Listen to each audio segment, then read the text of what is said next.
This is Chad Glenn, and this is my second day.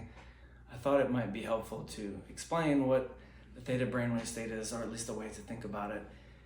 And you have different waves of brain activity, and delta is when you're asleep, theta is just above being asleep, beta is when you're watching Netflix, alpha is when you're doing something you're engaged in, and gamma is when you're in your most creative state, making new connections.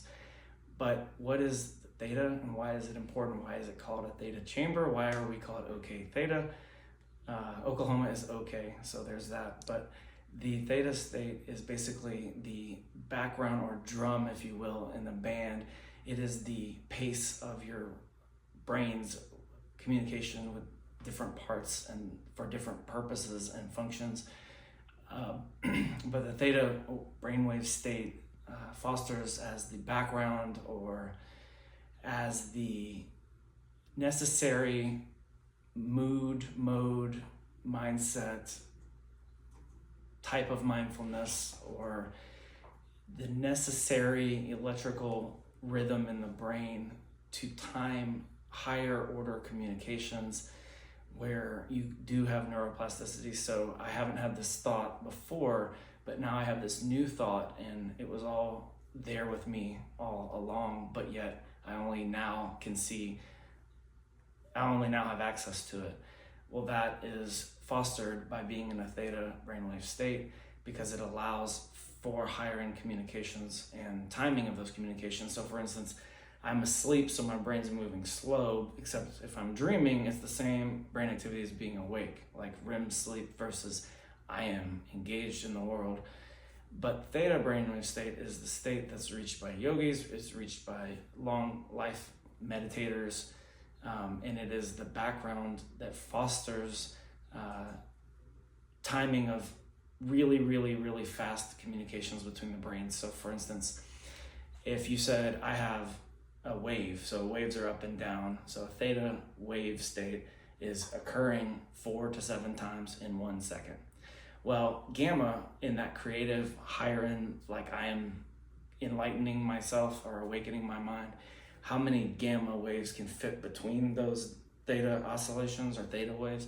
9.